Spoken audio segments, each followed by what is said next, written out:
Participate చేయలేదో కులగన్న సర్వేలో రాలేదో వారందరూ కూడా అవకాశం ఇచ్చారు. ఇక దీని మీద అపోజిషన్ కూడా మాట్లాడే రైట్ లేదు. ఎందుకంటే తప్పు జరిగిందా లేదా అనేది కాదు, కానీ మీ అపోహలు ఉన్నాయి కాబట్టి దాన్ని కూడా మేము పూర్తి చేస్తామని రాష్ట్ర ప్రభుత్వం ఆలోచన చేయడం సరి అయిన నిర్ణయం.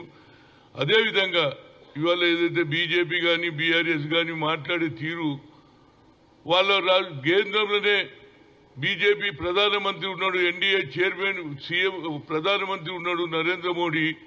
మరి దీనికి అనుకూలంగా ఇక్కడ ఉన్నటువంటి మంత్రులు కానీ పార్లమెంట్ మెంబర్స్ కానీ ఎందుకు అడుగుతలేరు? మిగతా రాష్ట్రాలలో అవసరం లేదా? ఓన్లీ తెలంగాణలోనే అడుగుతారా? మరి మేము ఇక్కడ చేసిన ఒక నిర్ణయం అది హిస్టారికల్. ఎందుకంటే ఏ నాయకుడు కూడా చేయలే. అది రాహుల్ గాంధీ గారి ఆలోచన. We come to the power, will conduct caste wise census అన్నాడు. దాన్ని ఇంప్లిమెంట్ చేసినటువంటి రేవంత్ రెడ్డి. అదేవిధంగా మీరు కూడా ఇతర రాష్ట్రాలలో జనగణన చేయాలని కూడా సోనియా గాంధీ గారు కూడా అడుగుతున్నారు. కాబట్టి మరి మీరు చేస్తారా లేదా దాని మీద కూడా జవాబు చెప్పండి. ఎంతసేపటికి కాంగ్రెస్ ను ఏ విధంగా ఇబ్బంది పెట్టాలని ఆలోచన చేస్తున్నారు. మీరు గతంలో 10 ఏళ్లలో మీరు ఏమేమి తప్పులు చేసినో దాన్ని సరిదిద్దుకోవాలి తప్పితే ఒక ఆమె అంటది రాహుల్ గాంధీ వచ్చేటోడు ఉండే భయపడి రాలేదు, 6 డిక్లరేషన్ అంటాడు. ఇంకో నాయకుడు ఏమంటాడంటే ఏది ఢిల్లీలో జరిగినటువంటి కేజ్రీవాల్ అండ్ బీజేపీ ఇది కుమ్మక్కయిండ్రు, దీనికి కారణం ఓన్లీ బీజేపీని గెలిపించడానికి రాహుల్ గాంధీ అంటాడు. ఏమన్యాయం అండి ఇది? ఇది ఇది మంచి పద్ధతి కాదు. మా లైఫే కాంగ్రెస్ పార్టీ పుట్టిందే ఏది సెక్యులర్ సిద్ధాంతం మీద. మేము బీజేపీతో ఎన్నడాట్ చేస్తే అవుతాము. ఎందుకు రోజు ఇదే మాటలు? అచ్చా మీడియా కూడా ఎక్కువ వాళ్ళకే ఇంపార్టెన్స్ ఇస్తుంది. నేను ఎందుకు చెప్తున్నానంటే మేము ఐఐటి ఐఐఎంలో రిజర్వేషన్ తెచ్చినాం, ఓబీసీ పార్లమెంట్ కమిటీ చేసినాం, యూపీఏ పీరియడ్లో జరిగింది. కానీ ఒక్క పేపర్ కూడా రాయదా? కాంగ్రెస్ చేసింది యూపీ అని చెప్తున్నది. అది వాళ్ళు ఏం చేయని వాళ్ళు 25 కోట్ల మందిని మేము బిలో పావర్టీకి వెళ్ళి పైకి తెచ్చినామంటున్నారు. ఇవన్నీ వాళ్ళకే అవకాశాలు ఇస్తున్నాం. తప్పనిసరిగా మేము చేసింది చెప్తున్నాం. తప్పనిసరిగా ఏదైతే సోనియా గాంధీ గారి 6 డిక్లరేషన్ మాకు 5 సంవత్సరాలు ప్రజలు అవకాశం ఇచ్చిర్రు. మేము 5 సంవత్సరాలు తప్పనిసరిగా ఇచ్చిన వాగ్దానాలన్నీ కూడా పూర్తి చేస్తామనేది నాకు నమ్మిక ఉంది. అదేవిధంగా నా ఉద్దేశంలో ఏంటంటే ఇక దీని మీద అదే విధంగా నేను 10 జిల్లాలు తిరిగి ఏది బీసీ డిక్లరేషన్ ఎక్కడ చేసినాం, కామారెడ్డిలో చేసినాం. దానికి సిద్ధరామయ్య కూడా వచ్చిండ్రు. దాన్ని కూడా ఇంప్లిమెంట్ చేస్తామని క్లియర్గా ఉన్నది. మనకు 42% రిజర్వేషన్ వస్తుంది. దాంతోపాటు మా బడ్జెట్ కూడా పెంచాలని రాష్ట్ర ప్రభుత్వం కూడా నేను కోరుతాను. అదే దాని మీదనే మనం కాన్సన్ట్రేట్ చేయాలి. మనకు అవకాశాలు కుల వృత్తులకు కూడా న్యాయం జరగాలి. మాకు సరి అయిన బడ్జెట్ పెంచాలని నేను కోరుతున్నా. రేపు ఏదో మన దీని మీద ఏది కులగన్న ఏ విధంగా జరిగింది అనే దాని మీద డెమాన్స్ట్రేషన్ ఉంది. రేపు దాంట్లో పాల్గొంటాను. దాంట్లో ఏదైనా లోతుపాతులు ఉంటే అపోజిషన్కు అడ్వాంటేజ్ ఉంది, మీరు అడగండి, మేము కూడా అడుగుతాం. కానీ ఈ 16 నుంచి 28 వరకు జరుగుతుంది. దాంట్లో అందరు పార్టిసిపేట్ చేయాలంటున్నాను. మీరు ఏదో ఇంత పెద్ద లిస్ట్ ఉన్నదా అవన్నీ ఏం చూడకుండా పోయి మీరు ఏం రాస్తారో రాసి ఇచ్చారు.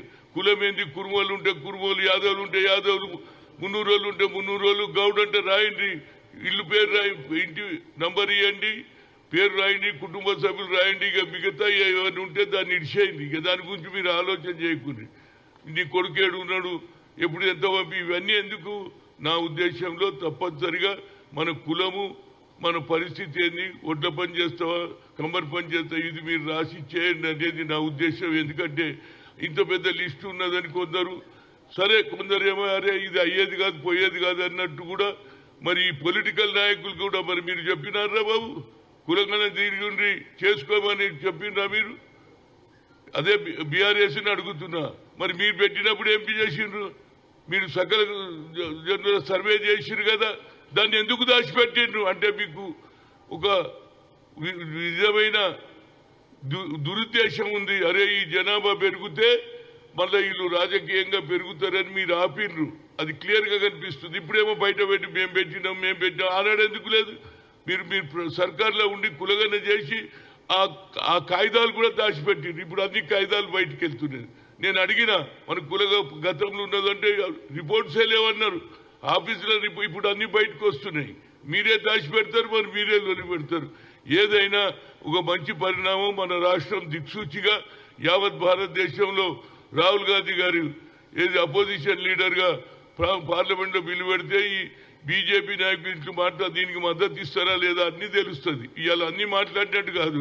ఆనాడు కూడా ఏమన్నారు, సుప్రీంకోర్టు కొట్టేస్తే సోనియా గాంధీ దగ్గర పోతే బిల్లు పెట్టితే అందరు భయపడి పెట్టారు. ఎందుకంటే మా జనాభా ఎక్కువ, మా ఓట్లతోటే గెలుస్తారు కాబట్టి దానికి అందరూ ఒప్పుకున్నారు. దానివల్ల ఇవాళ వేల సంఖ్యలో ఇంజనీర్లు అవుతున్నారు, all India institute of medical సైన్స్లో డాక్టర్లు అవుతున్నారు.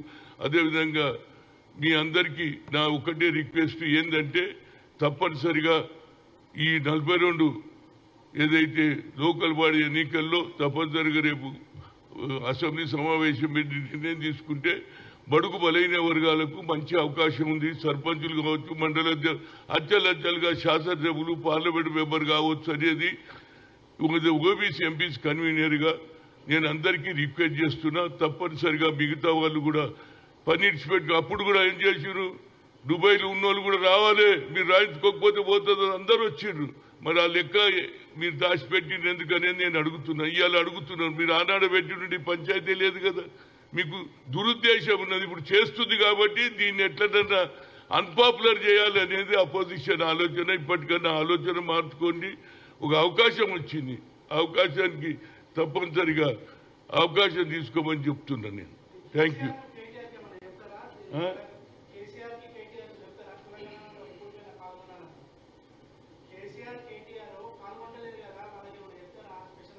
కేసీఆర్ దేంట్లో అసెంబ్లీలోనా?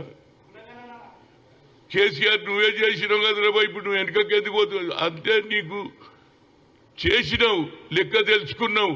ఇక దాని తర్వాత పోతే మాకు ఎందుకంటే వాళ్ళ సామాజిక న్యాయం చాలా తక్కువ ఉన్నది కాబట్టి, ఎక్కువ సంఖ్యలో బీసీలు ఉన్నారు కాబట్టి, అగ్ర కులాల కంటే ఎక్కువ ఉన్నారు కాబట్టి ఆయన వెనుకపోతున్నది. ఇప్పటికన్నా ఆయన కూడా అప్పీల్ చేయమను.